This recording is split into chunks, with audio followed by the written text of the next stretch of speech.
Prices continuing to set record highs, ethanol is attracting a lot of attention as a homegrown alternative to gasoline. Much of that attention has been focused on E85, the alternative fuel that is 85% ethanol for use in flexible fuel vehicles. With no research currently available on this topic, the American Coalition for Ethanol has commissioned a study to see what impact higher blends of ethanol would have on a non-flex fuel vehicle. This Chevy Tahoe was donated to the program by Ron Fagan, president of Fagan Incorporated, an ethanol plant design-build firm in Granite Falls, Minnesota.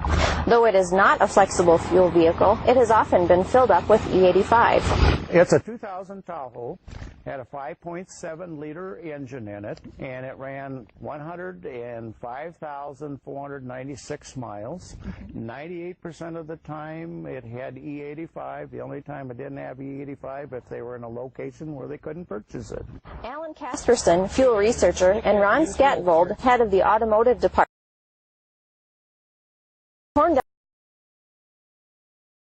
the engine. The results may surprise you. We found some very positive responses or effects that took place with the engine, and I guess we're happy and proud to be able to show that. It's called a spark plug chart sheet, and what we're looking at is normal operation, or looking around the porcelain on the spark plug. We see, I call it straw effect, or they call it a grayish, brownish type material looking. And when we look at the valve, we see that same color. And so what we're saying is that the engine ran on normal operation with E85 fuel. And as you can see, when we look at the seats in the cylinder head, they all look like normal wear. In fact, I've seen engines with less miles that look worse than this that was using other fuels.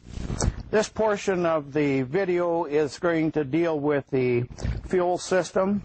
As we just look at, this is the fuel pump out of the Chevy Tahoe with 105,496 miles. This is one out of a vehicle that used the same, it wasn't using E85, but it was out of a Chevrolet vehicle that had the same part number fuel pump.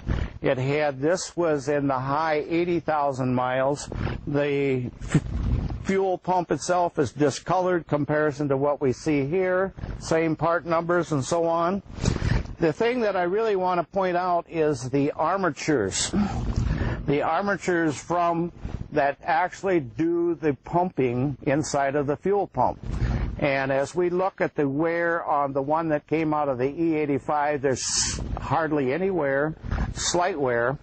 The one that came out of the vehicle that was in the high 80,000 miles basically failed, was using other fuels rather than E85, and there's a significant amount of wear, and it failed before the 100,000 mile area. The other thing that I want to point out, they always say if you use ethanol, you're going to have, your lines are going to be brittle, they're going to break down and so on, and that was just the opposite that we found with the fuel lines that actually pumped the fuel out of, or from the fuel pump that took it to the engine.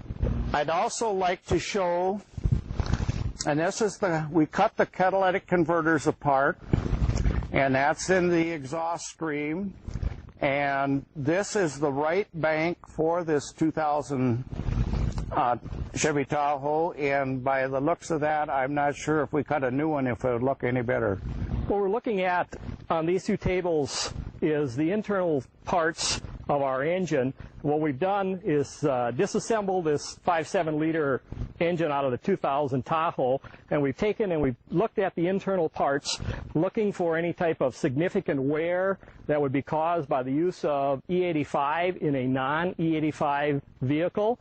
The internal parts then are all lubricated by the engine oil, and this would be an area then that maybe the E85 would impact, would be the lubricity of the engine oil. But what we found in this particular case is that This particular part is camshaft, which opens and closes the valves. This, for the most part, on 105,000 miles, shows no more significant wear than a vehicle that would have run non-E85 or regular fuel. So we don't see really any impact in that particular area. We move down to our crankshaft. Our crankshaft right here for 105,000 miles does show some wear. We would expect that to be so with this particular mileage on a vehicle.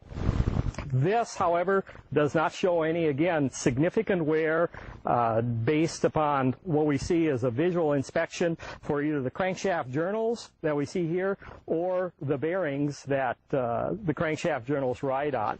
Our engine oil pump, again, is the part that pumps our engine oil throughout our engine. This, again, shows no type of significant wear for a vehicle that has this type of mileage on it. The spark plugs that we have removed right here look like they are the spark plugs, the original spark plugs that came from the engine. Again, these particular parts show no added wear or premature wear for 105,000 miles. This is the engine block. This is the part that normally, if there's going to be any significant wear, we're going to see this type of wear on our cylinders and dealing with our piston and ring area. What we see on our pistons right here,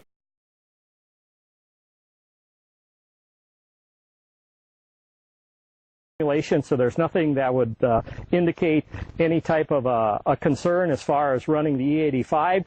The other area of concern then would be our piston rings being able to float in the grooves so that they are free, so they would seal into the cylinder wall. Once again, these are all free, don't show any type of problems as far as the use of E85 in this particular vehicle.